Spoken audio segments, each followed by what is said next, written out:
Hi, friends. It's Thanksgiving week, and I want to focus today on how to start a gratitude practice when we're in some very troubled times. Why would I want to focus on that? Well, it is because gratitude has the ability to short circuit the stress response in your brain. Not only that, but gratitude can really help you to reframe whatever it is that you are going through so that you have an easier time dealing with it.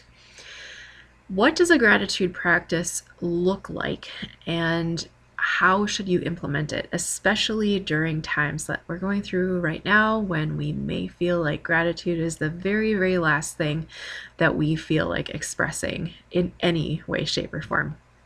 Well, my advice is this. Gratitude is something that needs to be felt. It can't just be, okay, I'm going to think in my brain of 3 things that I'm grateful for, and that's my gratitude practice. That kind of list making that is simply an act of the mind is not going to give you the results from a gratitude practice that are going to create a sense of fulfillment in doing so. A gratitude practice needs to be felt in the heart. In other words, it's very, very, very important that when you're doing a gratitude practice, you are incorporating your emotional response in the gratitude practice. It is the emotional response of thanksgiving, of gratitude, that can help to calm down that fight or flight response and can help you to start to adapt to your stress level better. That emotional response does a lot of other things for us. For me personally, I notice that the more I connect to gratitude, the more the discipline of living from a place of gratitude becomes easier. And I also notice that other positive emotions are easier to access regardless of whatever my current circumstances are. I first learned of gratitude as a practice, well, a couple of different places actually. So, growing up in the Christian church, we talk about the 4 different parts of prayer. And so often, many of us are focusing on the petition part, the things that we want God or the divine to show up and to do for us. That's what we normally think of as prayer, but there's other aspects of prayer. There's praise. There is the type of prayer where you're confessing the failings and the wrongs that you've done, or maybe your negative mindset, or whatever the case may be.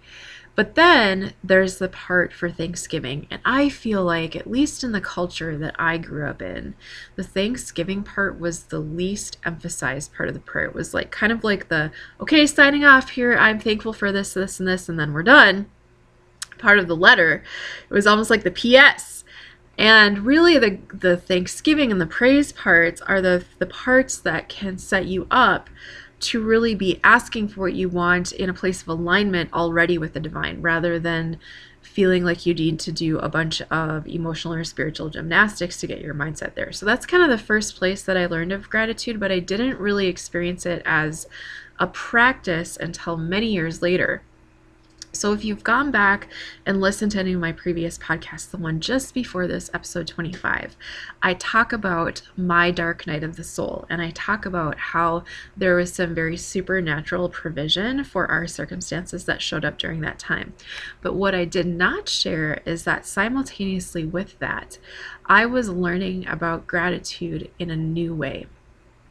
There is a book, I think it's called 10,000 Gifts by Anne Voskamp. It was very, very popular for a while in those sort of inspirational circles. And I really felt like this book did not look at gratitude or Thanksgiving as a platitude in any way. She was talking about practicing gratitude from a place of struggle, a place of depression, a place of uncertainty, a place of anger, a place of, name whatever it is that is your negative shadow side that you're dealing with. Starting there and beginning to practice gratitude almost like baby steps from that negative emotional state. And she talks about how in the process of giving gratitude and allowing her heart to begin processing from a place of gratitude, that her entire mindset shifted about her entire life, and many things changed for her vocationally, relationally, health wise, socially, spiritually, just simply from doing a gratitude practice. So I started my gratitude practice during my dark night of the soul. And I think there's so many of us that are going through the dark night of the soul right now. And when we're in that place, we don't even feel like we can give thanks. Like, we definitely feel like we don't want to, but I think there's a deeper thing there where we actually don't feel like we can. It's like those muscles are broken. And I want to assure you that they're not, they're just really atrophied, especially if you've been in that dark place for a while. And in saying that, I want to encourage a gratitude practice, especially during the dark night of the soul, especially during particular difficult circumstances. I in no way want to belittle or diminish those circumstances. Gratitude is not something that should be a platitude. It's not something that we should feel like is a shaming thing where I'm doing this so I stop feeling my bad feelings, or I guess I should feel thankful for something, that kind of a thing. Not at all. Whatever feelings that you're feeling, they're valid, and you need to feel them, and you need to feel into them, and you need to experience them, and you need to process them.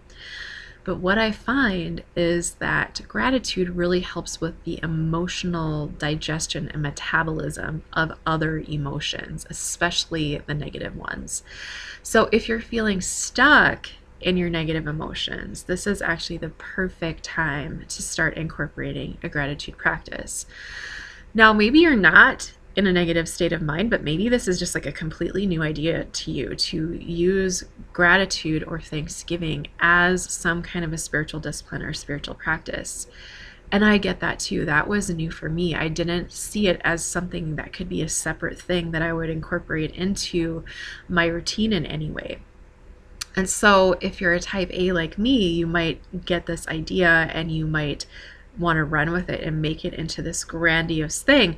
And I get that because I also am like that. I don't just go to the sound bath, I learn how to give the sound bath. But here's the thing about gratitude. This can be a really, really simple thing that can be very, very profound in how it impacts your life in every way, on every level. So my first bit of advice for you when thinking of starting a gratitude practice is keeping it really simple. And I'm actually telling you this first point before I tell you how to do a gratitude practice, because whatever I say from here on out for you needs to fall under the umbrella of something that you can actually do in your lifestyle. A gratitude practice needs to not feel like one more thing to do. It actually needs to feel like a place that you get to go to for a little bit of relief from the rest of the things that you have to do, okay? So keeping it really simple and keeping it something that you feel like is an achievable daily thing that you can do in your routine. So here's how I started. The first couple of days in my gratitude practice, I literally could only think of like one or two things that I felt grateful for. And again, it can't be something that you think of. It can't just be this like intellectual acquiescence too. I am very grateful for roads and bridges and the air that I breathe. If you don't actually feel that, this is not going to benefit you in terms of gratitude. So you have to find the things that you can actually really feel gratitude for. For me, I think one of the first things that I was able to feel gratitude for when I was in that dark night of the soul was my nieces and nephews and getting to hold them when they were little and getting to spend time with them. So that was something that helped me to access the emotional state of gratitude. And once I got into the habit of accessing that emotional state over a couple of days' time, I found that suddenly I was able to add a few more things to my list and a few more things to my list. And eventually I worked myself up to 5 things every day that I was writing down in a journal. Of course, you may know of, or maybe you're not aware of, the fact that when we write things down, our brain processes and metabolizes them and almost like imprints them differently than if we're typing them or we're just saying them out loud. So I find it really helpful to write the things down that I'm going to feel that thankfulness, that gratitude for. And I did it in a beautiful journal. I did it in a beautiful space in my home, and writing 5 things down, 3 things down, 1 thing down, whatever you feel like you can feel gratitude for, that can be enough for you. It can be that simple. If you want to incorporate it into other spiritual practices that you're doing, perhaps you're praying, perhaps you're reading some kind of a religious or spiritual text, perhaps you're doing meditation or some kind of movement or energy work. Any of these times can be a time where you can also layer in a gratitude practice. So that could look like doing your sun salutations. Maybe you do 5 sun salutations every morning. For each sun salutation, really allowing yourself to find and exist within the sensation and the feeling of gratitude for 5 specific things. That could be a way that you kind of habit stack the gratitude practice into your life. Maybe you have a super long commute. A lot of us aren't commuting right now, but I think there are those of us that still are. Maybe you even just have a 5-minute commute. Can you take a minute of time for that 5-minute commute where you're feeling the gratitude for 5 things? Okay, so this doesn't need to be a grandiose thing. It doesn't need to be something where you're blocking out 15 minutes of time to get yourself into a state of gratitude. Okay. Keep it really simple and start it small. That's my first best advice I can give you about beginning to incorporate more of a sense of gratitude and thanksgiving into your life. You could also do this with your family. So if you're sitting down to eat supper together every night, or maybe you're doing the bedtime routine with your kids, this can be a great time for you as a family to think and feel into what you have to be grateful for today. And especially when right now we're at such close quarters, we're doing homeschooling together, it can be really hard to feel like you can feel grateful for these people that you have to live with in this space all the time, every day. So being intentional about it can really help to move through and smooth over some of those other waves of more negative emotions that we might be experiencing at this time. So start it small, keep it simple. The second thing I would say is, once you've figured out what you can do for your gratitude practice that is simple and that you can do achievably, then to be consistent with it. So if this is a new habit, it's going to be something that is not going to naturally come to mind. And I think this is a mistake that we always make with trying to create new habits, is that we assume that 5 days, 7 days, 10 days from now, we're still going to be remembering that this was something that we wanted to make a priority. The thing is that even in your brain's neurochemistry, that's not going to happen. So we need to adjust our expectations for that. You will hit what's called a resistance, or other people called it a deception phase of any new habit change, where your brain will start playing tricks on you. You'll start forgetting to do it, or you'll start talking yourself out of it. My advice to counteract that is that you could try a couple of different things. Here are things that have worked for me. You could put a daily reminder on your phone that will come up at a certain time of day where you know that you might be a little bit more available during that time of day, and it will remind you to take time to do your 5 gratitudes that you feel into. The other thing that I found really helpful is finding some kind of a planner that already incorporates some kind of gratitude practice within it. The one that I really love right now is called the Evertide Planner. You can look it up on Instagram or anywhere on the web. Just look up Evertide. And what I love about it is that on each day it gives you a focus, but then the second thing it asks you is your joys. So to me, your joys of the day can also be the things that you're grateful for about the day. And just having a check-in on your planner. So, you're looking at your planner every morning. What do I have to do today? And then often we're looking at it again at night. Okay, did I get everything done? And what does tomorrow look like? Having a planner that allows you to check in with that can be really helpful in just establishing and staying consistent with that gratitude practice.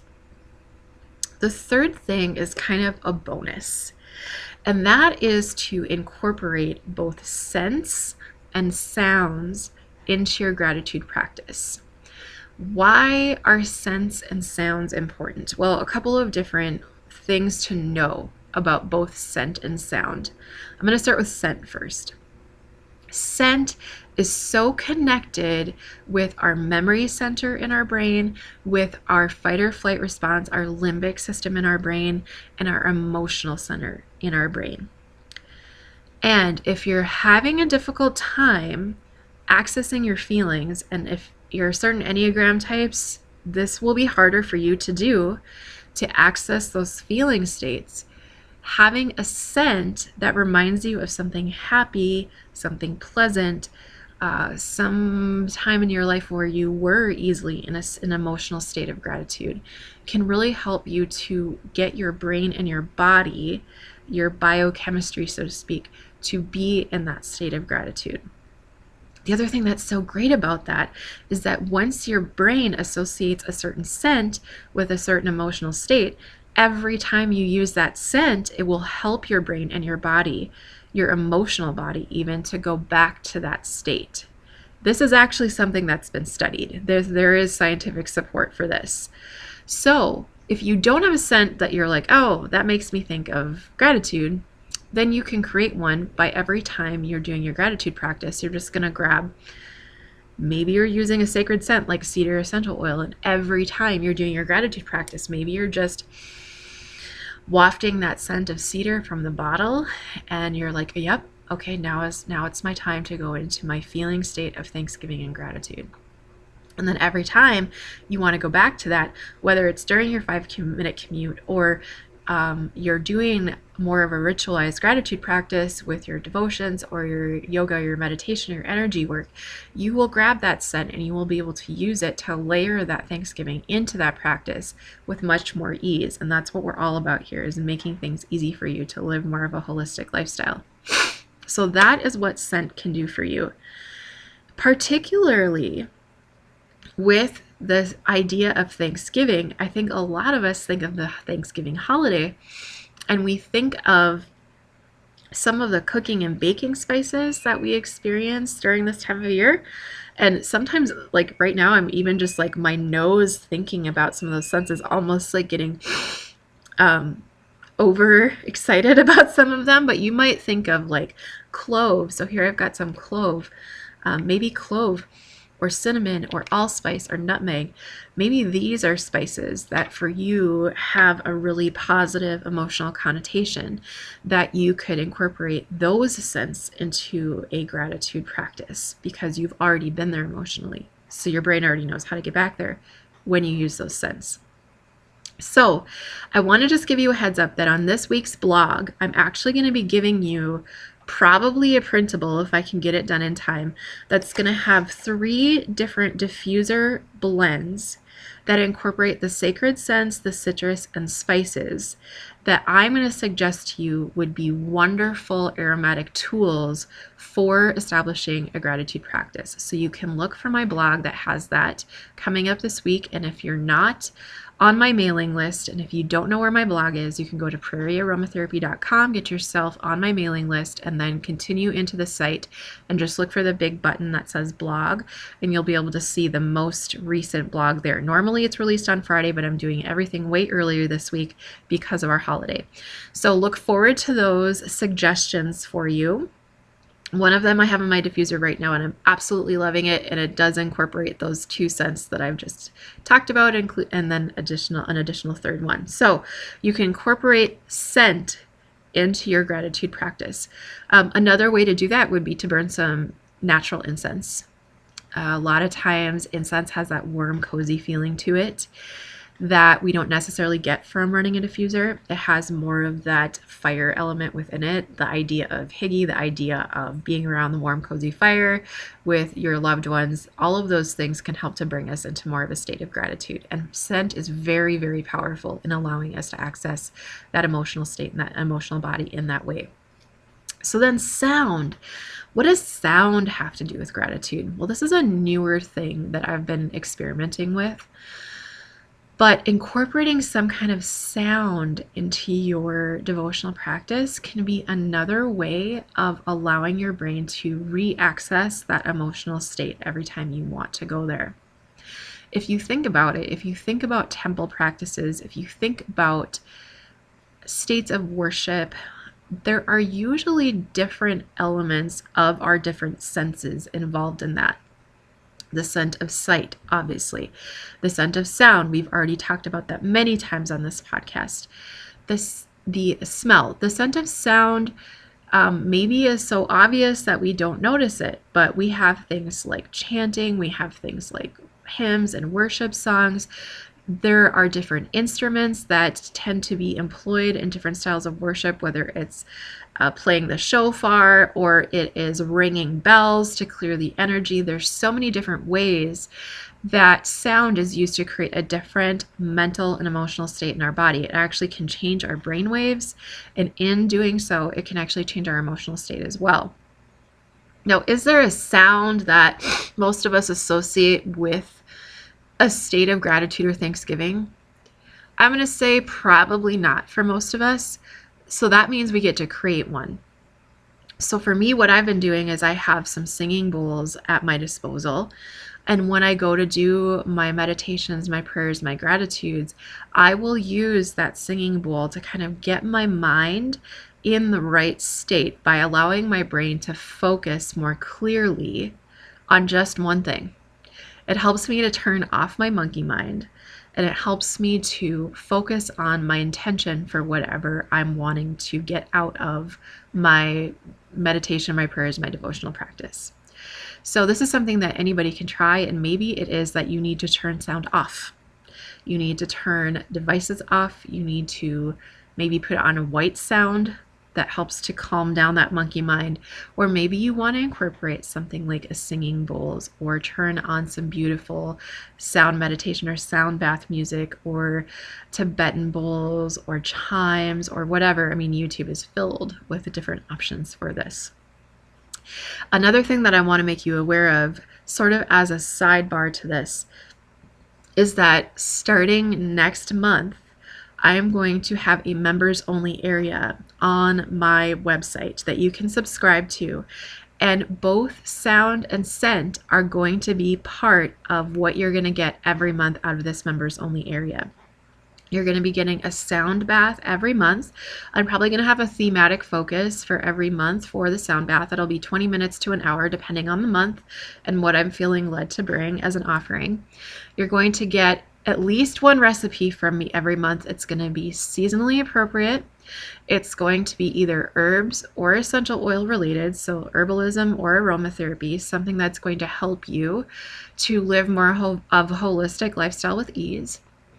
And then, of course, just like you might expect, you will have access to extra discounts in addition to any other sales that I'm running, and early access to any new offerings that I will be offering in the future. There's going to be more classes and things down the road that I'm going to be creating for you. So you're going to have the early access to anything new that I'm putting out, which is kind of fun. And then anything else that I might want to throw in there. Perhaps we'll be focusing on something from Ayurveda. Perhaps we'll be focusing on establishing a new spiritual practice like a gratitude practice, or who knows where the wind may blow with me with my inspiration for this members only area. But if that's something that's of interest to you, you can go to my website right now and subscribe to it by going to prairyaromatherapy.com and go to the button that says members only. You'll be able to see the information that I just gave you, which is what you can expect from each month as part of the Arcadia Empowerment Collective, and you can start your subscription right from there.